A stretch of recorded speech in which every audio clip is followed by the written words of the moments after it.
ಗದಗನಿಂದ ಕರೆ ಇದೆ. ನೋಡಿ, ಗದಗ ಜಿಲ್ಲೆಯಲ್ಲಿ ಅನ್ನದಾತರಿಗೆ ಇದೇ ರೀತಿ ಸಮಸ್ಯೆ ಸಂಕಷ್ಟ ಎದುರಾಗ್ತಾ ಇದೆ. ಬ್ಯಾಂಕ್ಗಳು ಶಾಕ್ ನೀಡಿವೆ. ಕೆಲವು ರೈತರಿಗೆ ಫೋನ್ ಕಾಲ್ ಮಾಡಿ ಸಾಲ ಕ್ಲಿಯರ್ ಮಾಡುವಂತೆ ಒತ್ತಾಯಿಸ್ತಾ ಇವೆ.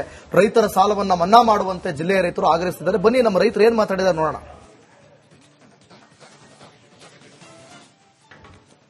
ಭೀಕರ ಬರಗಾಲ ಆವರಿಸಿದ್ದು ಅನ್ನದಾತರ ಬಾಳು ಮುರಾಬಟ್ಟಿಯಾಗಿದೆ. ಅದರಲ್ಲೂ ಈ ಬಾರಿ ಸಂಪೂರ್ಣವಾಗಿ ಮಳೆ ಹೋಗಿರುವುದರಿಂದ ರೈತರು ಬಿತ್ತನೆ ಮಾಡಿದಂತಹ ಬೆಳೆ ಯಾವುದೂ ಬಂದಿಲ್ಲ. ಆದರೆ ಬೆಳೆ ಸಾಲ ಪಡೆದಂತ ರೈತರಿಗೆ ನೋಟಿಸ್ ಬರ್ತಾ ಇದ್ದಾವೆ. ಹೀಗಾಗಿ ಗದಗ ಜಿಲ್ಲೆಯ ಅನ್ನದಾತರು ಸಾಕಷ್ಟು ಸಮಸ್ಯೆ ಎದುರಿಸುವಂತಹ ಪರಿಸ್ಥಿತಿ ನಿರ್ಮಾಣವಾಗಿರುವಂತದ್ದು ನಾವಿಲ್ಲಿ ದೃಶ್ಯದಲ್ಲಿ ಕೂಡ ನೋಡ್ತಾ ಇರಬಹುದು. ಗದಗ ತಾಲೂಕಿನ ನಾಗಸಮುದ್ರ ಗ್ರಾಮಸ್ಥರು ಇಲ್ಲಿ ಇದ್ದಾರೆ ಜಮೀನಿನಲ್ಲಿ. ಯಾಕಂತಂದ್ರೆ ಗದಗ ಜಿಲ್ಲೆ 7 ತಾಲೂಕಿನಲ್ಲಿ ಕೂಡ ಆ ಭೀಕರ ಬರಗಾಲ ಆವರಿಸಿದೆ. ಮುಂಗಾರಿನಲ್ಲಿ ಬಿತ್ತನೆ ಮಾಡಿದಂತ ಬೆಳೆ ಸಂಪೂರ್ಣವಾಗಿ ನಾಶವಾಗಿರುವಂತದ್ದು. ಹೆಸರಾಗಿರ್ಬೋದು, ಶೇಂಗಾ, ಈರುಳ್ಳಿ, ಮೆಣಸಿನಕಾಯಿ ಬಿತ್ತನೆ ಮಾಡಿದಂತ ರೈತರು ಇವಾಗ ಸಂಕಷ್ಟಕ್ಕೆ ಈಡಾಗಿದ್ದಾರೆ. ಏನು ಮುಂಗಾರಿನಲ್ಲಿ ಬಿತ್ತನೆ ಮಾಡಲು ಏನು ವಿವಿಧ ಬ್ಯಾಂಕ್ಗಳಲ್ಲಿ ಕೂಡ ಸಾಲ ಮಾಡಿದ್ರು. ಆದ್ರೆ ಆ ಸಾಲವನ್ನು ಯಾವ ರೀತಿ ತೀರಿಸಬೇಕು ಅನ್ನೋದು ಕೂಡ ರೈತರಿಗೆ ಗೊತ್ತಾಗ್ತಾ ಇಲ್ಲ. ಇನ್ನು ಆ ಜಿಲ್ಲೆಯ ಕೆಲವು ರೈತರಿಗೂ ಕೂಡ ವಿವಿಧ ಬ್ಯಾಂಕ್ಗಳು ನೋಟಿಸ್ ನೀಡಿದ್ದಾವೆ. ಹೀಗಾಗಿ ರೈತರು ಯಾವ ರೀತಿ ಸಾಲ ಮರುಪಾವತಿ ಮಾಡಬೇಕನ್ನುವ ಗೊಂದಲದಲ್ಲಿ ಇದ್ದಾರೆ. ನಮ್ಮ ಜೊತೆಗೆ ಮಾತನಾಡಲು ರೈತರಿದ್ದಾರೆ. ಇವರಿಗೆ ಒಂದು ನೋಟಿಸ್ ಕೂಡ ಬಂದಿದೆ. ಅದರ ಈಗ ನಿಮಗೆ ನೋಟಿಸ್ ಏನಂತ ಬಂದಿದೆ? ತುಂಬಂತ ಬಂದೈತ್ರಿ. ತುಂಬಂತ ಹೇಳಿ ಎದ್ರ ತುಂಬಕ್ರಿ? ಎಲ್ಲ ಬರ ಬಿದ್ದು ಎಲ್ಲ ಹರಗ ಕತ್ತಿ ಬಿಟ್ಟಿವಿ. ಹೆಂಗ್ ತುಂಬಕ್ ನಾವು? ಏನ್ರಿ, ಎದಕ್ ತಗೊಂಡಿದ್ರಿ ಸಾಲ? ಎಷ್ಟು ತಗೊಂಡಿದ್ರಿ? ನಮ್ಮ ಸ್ಥಿತಿಗತಿ ಸುಮಾರಾಗಿ ತಗೊಂಡಿದ್ವಿ. ಯಾವಾಗ ತಗೊಂಡಿ ಮತ್ತೆ ಎದ್ರ ಹರಿದು ಹರಗ ಕತ್ತಿ ನೋಡ್ರಿ ಈಗ ಎಲ್ಲ ಹೊಲನ. ಏನ್ರಿ, ಹೆಂಗ ಮಾಡೋದು ವಿಚಾರ? ಈಗ ಜಿಲ್ಲಾಧಿಕಾರಿ ಲಕ್ಷ ಕೊಡವಲ್ರು, ತಾಲೂಕು ತಹಸೀಲ್ದಾರ್ ವಿಚಾರ ಮಾಡವಲ್ರು. ಹೆಂಗ ರೈತರ ಬಾಳೆ ಬಂದು ಸ್ವತಃ ಬಂದು ನೋಡ್ಬೇಕಂತ ನಾವು ಕೇಳ್ಕೊಂತೀವ್ರಿ. ಏನ್ರಿ ಸರ್, ಈಗ ನೀವು ಎಷ್ಟು ಸಾಲ ಪಡೆದಿದ್ರಿ ಮುಂಗಾರಿಗೆ?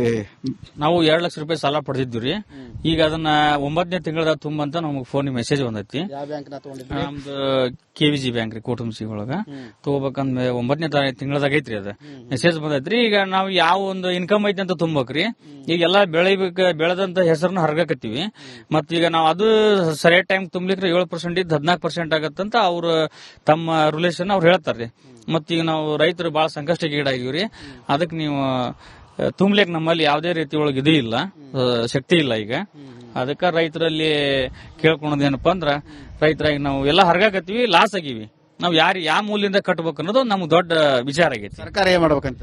ಇದಕ್ಕೆ ಸರ್ಕಾರ ಏನ ರೈತರಿಗೆ ಒಂದು ಯಾವ್ದೇ ರೀತಿ ಒಂದು ಅನುಕೂಲತೆಗಳನ್ನ ಮಾಡ್ಕೊಡ್ಬೇಕು. ಇಲ್ಲ ಬಡ್ಡಿ ಮನ್ನಾ ಮಾಡ್ಬೇಕು, ಇಲ್ಲ ಸಾಲ ಮನ್ನಾ ಮಾಡ್ಬೇಕು.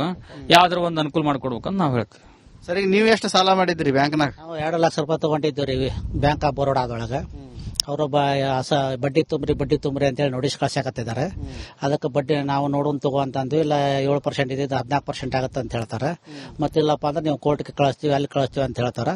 ಇದ ಪ್ರಕಾರ ನಾವು ಬೀಜ ಅವು ಇವು ಎಲ್ಲ ಇವು ಆಗಿ ಬಹಳ ತೊಂದರೆ ಒಳಗದೀವಿ. ಸರ್ಕಾರ ಎಚ್ಚೆತ್ತುಕೊಂಡು ನಮ್ಗೆ ಏನೈತಿ ಎಲ್ಲ ಬಡ್ಡಿ ಮನ್ನಾ, ಸಾಲ ಮನ್ನಾ ಮಾಡಬೇಕು, ಬಡ್ಡಿ ಮನ್ನಾ ಮಾಡಬೇಕು, ಎರಡು ಇದು ಮಾಡಿಕೊಂಡು ಈ ಬರಗಾಲ ಪರಿಸ್ಥಿತಿ ಒಳಗೆ ಅದೆಲ್ಲ ಮನ್ನಾ ಮಾಡಿಸಿ ನಮಗೆ ರೈತರಿಗೆ ಒಂದು ಅನುಕೂಲ ಮಾಡಿಕೊಡ್ಬೇಕಂತ ಹೇಳಿ ಸರ್ಕಾರಕ್ಕೆ ನಾವು ಮನವಿ ಮಾಡ್ತೀವಿ.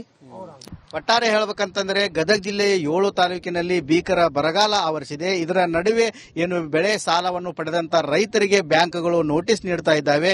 ಹೀಗಾಗಿ ರೈತರು ಮತ್ತಷ್ಟು ಸಮಸ್ಯೆ ಎದುರಿಸುವಂತಹ ಪರಿಸ್ಥಿತಿ ನಿರ್ಮಾಣವಾಗಿರುವಂತದ್ದು. ಹೀಗಾಗಿ ರಾಜ್ಯ ಸರ್ಕಾರ ಮತ್ತು ಕೇಂದ್ರ ಸರ್ಕಾರಗಳು ಎಚ್ಚೆತ್ತುಕೊಳ್ಳಬೇಕು. ಏನು ಬೆಳೆ ವಿಮೆ ಸಾಲ ಮಾಡಿದ್ವಿ, ಇದನ್ನು ಸಂಪೂರ್ಣವಾಗಿ ಮನ್ನಾ ಮಾಡುವ ಮೂಲಕ ರೈತರ ಹಿತ ಕಾಪಾಡಬೇಕಂತೇಳಿ ಗದಗ ಜಿಲ್ಲೆಯ ರೈತರು ಆಗ್ರಹಿಸ್ತಾ ಇದ್ದಾರೆ. ಕ್ಯಾಮರಾಮನ್ ಮಂಜುನಾಥ್ ಜೊತೆ ಮಂಜು ಪತ್ತಾರ್, ರಿಪಬ್ಲಿಕ್ ಕನ್ನಡ, ಗದಗ. ದಾವಣಗೆರೆಯಿಂದ ಶಾಂತವೀರಯ್ಯ ಅಂತ ಕರೆ ಮಾಡಿದ್ದಾರೆ. ನಮಸ್ಕಾರ ಶಾಂತವೀರಯ್ಯ ಅವರೇ. ನಮಸ್ತೆ ಮೇಡಮ್. ಏನ್ ಹೇಳಕ್ ಬಯಸ್ತೀರಿ? ಮೇಡಮ್ ಅವರೇ, ಈಗಿನ ರಾಜಕೀಯದಾಗೆ ಹೆಂಗ್ ನಡೀತಾ ಐತೆ ಅಂದ್ರೆ ಅವರು ಬೆಳೆ ಬೆಳೆಸಣಕ್ ನಡೀತಾ ಇರ್ತಾ ಹೊರತಾಗಿ ಯಾರು ರೈತರು ಕೊಡಗೆ ಸಮರ್ಥನೆ ಮಾಡ್ಕೊಳಕ್ ಯಾರು ಇಷ್ಟಪಡ್ತಾ ಇಲ್ಲ ಮೇಡಮ್ ಅವರೇ. ಏನಾಗಿದೆ, ಬೆಳೆನೂ ಇಲ್ಲ ಮೇಡಮ್ ಅವರೇ. ಈ ಸರಿ ಮಳೆನೂ ಇಲ್ಲ, ಏನಿಲ್ಲ, ಬೆಳೆನೂ ಇಲ್ಲ, ಮಳೆನೂ ಇಲ್ಲ, ಏನಿಲ್ಲ. ಇವಾಗ ಜೋಳ ಬಿತ್ತಿದ್ರು ರೈತರಿಗೆ ಯಾರಿಗೂ ಬೆಳೆ ಸಿಗಲ್ಲ ಮೇಡಮ್ ಅವ್ರ ಕೈಗೆ. ಬರೀ ದನಿಗೆ ಸೊಪ್ಪಾಗುತ್ತೆ ಹೊರತಾಗಿ ಯಾರಿಗೂ ಕಾಳು ಕಡಿ ಏನೂ ಸಿಗಲ್ಲ ಮೇಡಮ್ ಅವರೇ. ಹೌದು.